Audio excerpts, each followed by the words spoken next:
So, 8 hours of television later, and I have finally finished The Witcher. Let's talk about this. Mistakes were definitely made. Slim! Y'all know what day it is? It's bath day.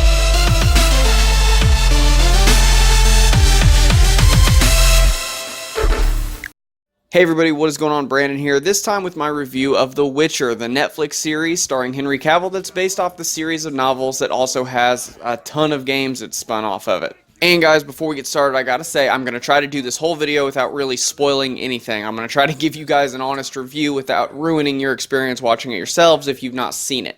I will, however, be doing a spoiler article over on the website where I'll be talking about my thoughts of the show, including spoilers and certain plot points and certain things that happen in the show and talking about particular things. That'll be over on the website, and I'm going to be typing that up sometime in the next day or two while it's still fresh, but I'm not going to be doing a video talking about spoilers, and this one's going to be spoiler-free. First off, I'm going to say this show is a journey. Even though it's 8 hours of television, and a lot of the Netflix shows are 8 hours, and I'm used to kind of doing those little mini binges with my wife sometimes, where we'll watch like 2 to 3 episodes one day, then 3 episodes the next, and a couple episodes after that if there's more left. We do that quite a bit when a new show comes out, and a lot of times that it doesn't feel like you've invested a lot of time into it. It just kind of goes by. I'll say with The Witcher, it did feel like I spent 8 hours watching TV. And that's actually not a bad thing. That's actually something I liked about it, is because the episodes feel so drawn out and there's so much going on, and while I was enjoying myself, I didn't want the episodes to end. So the fact that they felt so drawn out was actually a relief. I liked being able to say, oh man, I bet this episode's almost over, because the closer you get to the end of each episode, the closer you get to the end of the season. And I liked the show enough that I didn't want the season to end. I didn't want to see it end already. I wanted to continue watching it.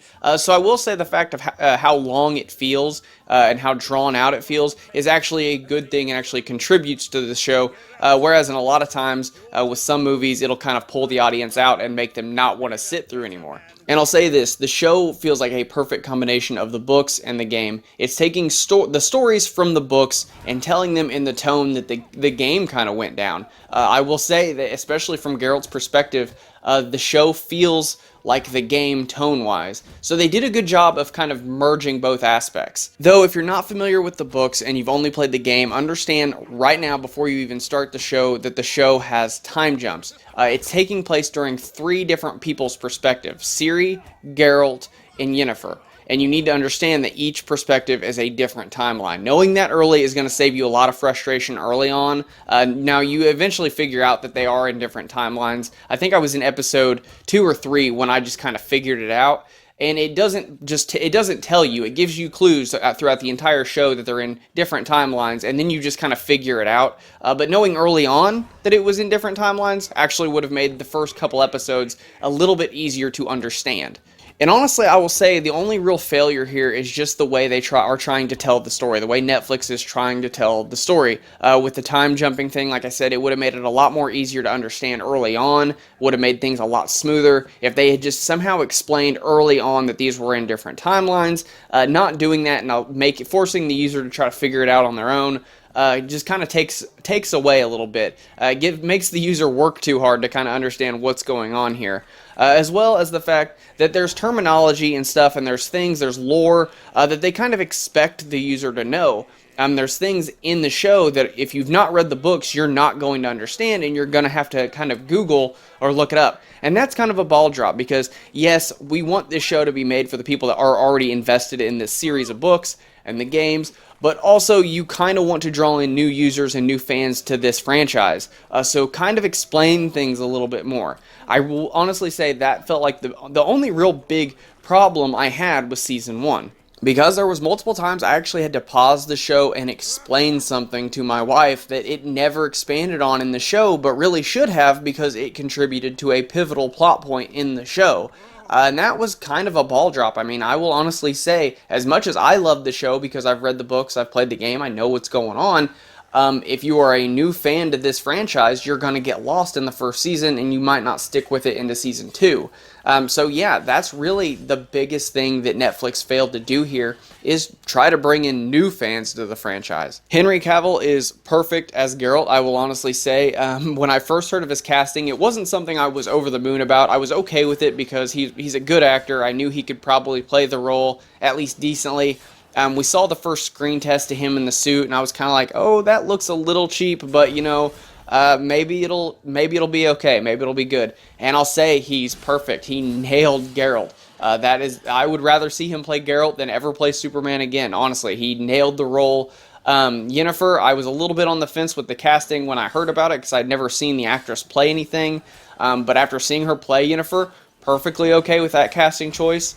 Ciri, the way they played her character kind of makes it seem like they're setting her up to be a really big star in future seasons, but in this season she pretty much had one role. That was pretty much it. I'm not going to go into too much detail, but she didn't really...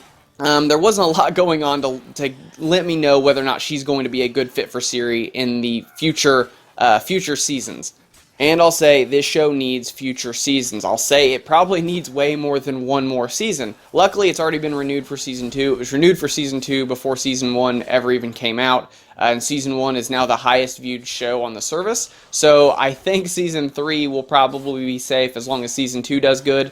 And it needs it, because I will say season 1 to me, essentially, if you're familiar with Lord of the Rings, season 1 was Fellowship of the Ring. It was long, it was a journey, it was exciting at times, but it did not really tie up much of anything at the end. It's definitely a setup season for seasons 2 and 3.